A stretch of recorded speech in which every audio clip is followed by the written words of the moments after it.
বিভাগ আমি সকলোকে অনুৰোধ জনাইছোঁ সময় থাকোঁতেই যিহেতু আগন্তুক দিনত আমি শিৱসাগৰবাসীয়ে শিৱসাগৰ জিলাখন বিশ্ব ঐতিহ্যৰ ক্ষেত্ৰত স্থান পোৱাৰ আশা প্ৰকাশ কৰিছোঁ। গতিকে এইসমূহ সম্পদ যি অবৈধ দখল বা আমাৰ ইয়াত অবৈধ যি পটা লাভ কৰিছে এইবোৰৰ ক্ষেত্ৰত যাতে জিলা প্ৰশাসনে যাতে যুদ্ধকালীন প্ৰস্তুতিৰে যাতে এটা ব্যৱস্থা গ্ৰহণ কৰে তাৰ আমি দাবী উত্থাপন কৰিছোঁ।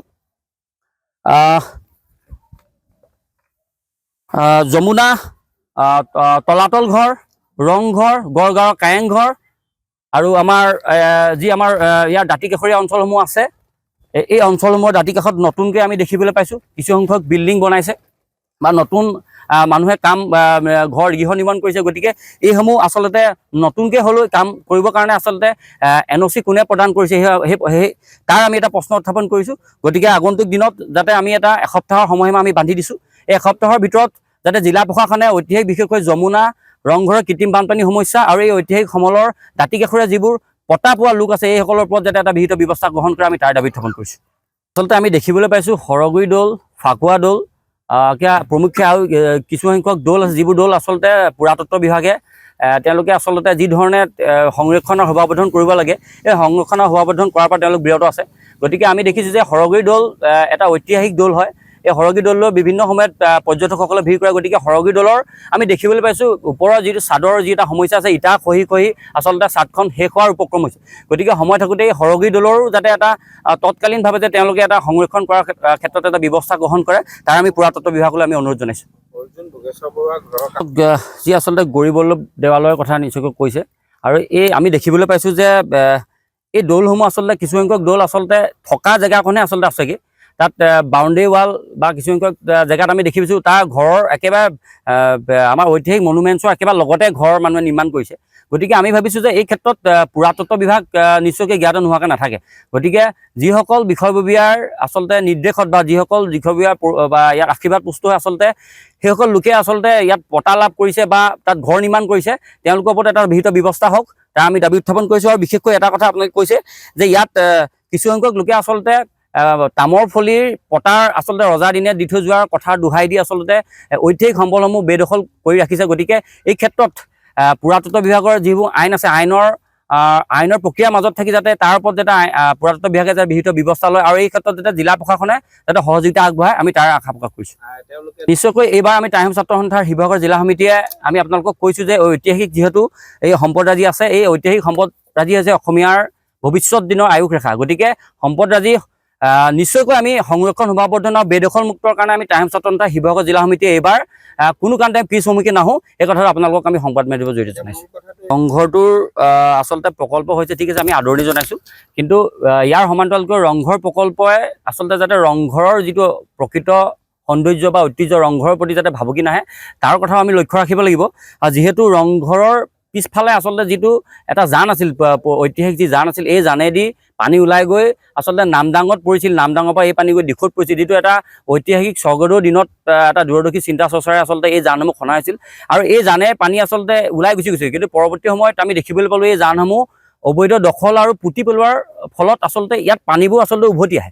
গতিকে অতি গুৰুত্বপূৰ্ণ কথা এতিয়া কথাটো হ'ল যে এই যিবোৰ জান আছিল ঐতিহাসিক জানসমূহ যাতে পুনৰ আচলতে ইয়াত পানী ওলাই যাব পৰা যিটো ব্যৱস্থা আছে এই ব্যৱস্থাটো যাতে কৰিব পাৰে আৰু এই ক্ষেত্ৰত কিন্তু এই কামটো কৰিব যাওঁতে পুৰাতত্ব বিভাগে কিন্তু কোনো কাৰণতে কৰিব তেওঁলোকে নোৱাৰেগৈ। ইয়াত কিন্তু জিলা প্ৰশাসনে আচলতে যিটো সীমামূৰীয়া সমস্যা আছে মানুহৰ মাটি কালি সমস্যা আছে এই কথা বতৰাবোৰ জিলা প্ৰশাসনে কিন্তু তেওঁলোকক সহযোগিতা আগবঢ়াব লাগিব। কিন্তু আমি দেখিবলৈ পাইছোঁ ইয়াত কি পুৰাতত্ব বিভাগ কি জিলা প্ৰশাসন আচলতে যেতিয়া পানী হয় ৰংঘৰত তেতিয়া সকলোৰে ইয়াত সোঁত বয় আৰু ইয়াৰ এতিয়া দেখিবলৈ পালে ৰংঘৰত এতিয়া পানী নাই কোনো নাই। এই মুহূৰ্তত আমি আচলতে এতিয়া 7 দিনৰ আমি সময়সীমা জিলা প্ৰশাসনক দিছোঁ। 7 দিনৰ ভিতৰত যদি এই ঐতিহাসিক বিশেষকৈ ৰংঘৰৰ যিটো কৃত্ৰিম বানপানী সমস্যাটো আচলতে যাতে স্থায়ী সমাধানৰ ক্ষেত্ৰত যদি কোনো ধৰণৰ পদক্ষেপ বা আমাক যদি আশ্বাস বা তেওঁলোকৰ কাৰ্যক্ৰমণিকাৰ কথা যদি আমাক নজনায় নিশ্চয়কৈ ইয়াৰ পৰৱৰ্তী পৰ্যায়ত আমি 8 নম্বৰ দিনা আমি প্ৰতিবাদী কাৰ্যসূচী আমি হাতত তুলি ল'বলৈ আমি বাধ্য হ'ম। সন্মানীয় আজি সংবাদমেলত উপস্থিত থকা শিৱসাগৰ জিলাৰ বিভিন্ন প্ৰান্তৰ পৰা সংবাদসেৱীসকল সকলোকে মই সদৌ টাইম ছাত্ৰ সন্থা শিৱসাগৰ জিলা সমিতিৰ তৰফৰ পৰা আন্তৰিক শ্ৰদ্ধা জ্ঞাপন কৰিছোঁ। আপোনালোকে হয়তো জানে আমাৰ এই সম্পদসমূহ প্ৰাকৃতিক যিবোৰ সম্পদ আমাৰ পৌৰাণিক যি কীৰ্তিচিহ্ন যে সম্পদ এই সম্পদসমূহ কিন্তু বেদখলকাৰীৰ কবলত। কিন্তু আমি সদৌ টাইম ছাত্ৰ সন্থাই জন্মলগ্নৰ পৰা এই বেদখলসমূহ আমি মুক্ত কৰিবৰ কাৰণে সদায় দাবী জনাই আহিছোঁ। কিন্তু আজি পৰ্যন্ত চৰকাৰে কিন্তু তাত কোনো গুৰুত্ব দিয়া নাই, আমি দেখিবলৈ পাওঁ। বিশেষকৈ আপুনি যমুনাৰ ক্ষেত্ৰত আপোনালোকে হয়তো দেখিছে, তাত অবৈধ বেদখলৰ কবলত ডাঙৰ ডাঙৰ বিল্ডিং হৈছে, ডাঙৰ ডাঙৰ অফিচ বনাইছে, ডাঙৰ ডাঙৰ কলেজে বেদখল কৰিছে। গতিকে বিভিন্ন প্ৰান্তৰ বিভিন্ন সম্পদসমূহ তাত ধ্বংস কৰিছে। গতিকে আমি সদৌ টাইম ছাত্ৰ সন্থাই আমি দাবী জনাই আহিছোঁ, যমুনাখন বেদখল মুক্ত কৰিব লাগিব, আমাৰ প্ৰাকৃতিক সম্পদসমূহ বচাব লাগিব, দৌল দেৱালয়সমূহ বচাব লাগিব। গতিকে আমি সদৌ টাইম ছাত্ৰ আজি প্ৰেছ মিটৰ জৰিয়তে আমি চৰকাৰক দাবী জনাব বিচাৰিছোঁ, বা অসম চৰকাৰক দাবী জনাব বিচাৰিছোঁ, বা জিলা প্ৰশাসনক আমি দৃষ্টি কৰিব বিচাৰিছোঁ যাতে আমি অনতিপলমে যদি এই বেদখলসমূহ যদি মুক্ত নকৰে, আমি সদৌ টাইম ছাত্ৰ সন্থাই ৰাজপথলৈ আহিবলৈ বাধ্য হ'ম, বা আমি জিলাখন অস্থিৰ কৰি দিবলৈ আমি বাধ্য হ'ম। আৰু গতিকে আমি এই কথাটো আমি আজি এই সংবাদ মেলৰ জৰিয়তে আপোনালোকক জনাইছোঁ বা চৰকাৰক জনাইছোঁ। আৰু এটা কথা আমি ক'ব লাগিব যে যিখন যমুনাত দেখিছে আপোনালোকে STCটো আমাৰ এইফালে সোমাই আহিছে, বা বিভিন্ন প্ৰান্তত বিভিন্ন সময়ত দলৰ প্ৰতি ভাবুকি আহিছে, বা ট্ৰাইবেল হাউচটো আছে, ট্ৰাইবেলত এটা ৰেষ্টুৰেণ্ট বনাইছে, তাত এখন এটা গেষ্ট হাউচ বনাইছে। সেইটো কেনেকৈ পাৰ্মিশ্যন দিলে? গতিকে আমি চৰকাৰক দাবী জনাইছোঁ, যিসকলে এই বনাবৰ কাৰণে পাৰ্মিশ্যন দিছে সেইসকল অনতিপলমে আওতালৈ আনিব লাগে, দৰকাৰ হ'লে তেওঁলোকক এৰেষ্ট কৰাৰ ব্যৱস্থা কৰিবৰ কাৰণে আমি সদৌ টাইম ছাত্ৰ সন্থাই দাবী জনাইছোঁ। এই ফাকুৱা দলৰ কথাই হওক, বা আমাৰ জয়া স্মৃতিৰ আমাৰ যি মৈদাম আছে, সেই মৈদামেই হওক, কিন্তু বেদখলকাৰী কবলত। কিন্তু আপুনি তালৈ গ'লে এখন গেট বিচাৰি নাপায়। আমি বিভিন্ন সময়ত দাবী জনাইছোঁ যে এই সম্পদসমূহ বচাবৰ কাৰণে আমি তাত যিসকলক পটা দিছিলে, যিসকলে অবৈধ ঘৰ নিৰ্মাণ কৰিলে, সেইসকলক উচ্ছেদ কৰিবৰ কাৰণে আমি দাবী জনাইছোঁ চৰকাৰক। আৰু যিসকলে পটা দিছিলে, বনাবৰ কাৰণে পটা দিছিলে, ডেভেলপমেণ্টে হওক বা মিউনিচিপালিটি বৰ্ডে হওক বা অসম চৰকাৰে যাক পটা দিছিলে, সেইসকলকো আমি আওতালৈ আনিবলৈ কাৰণে আমি সদৌ টাইম ছাত্ৰ সন্থাই দাবী জনাইছোঁ।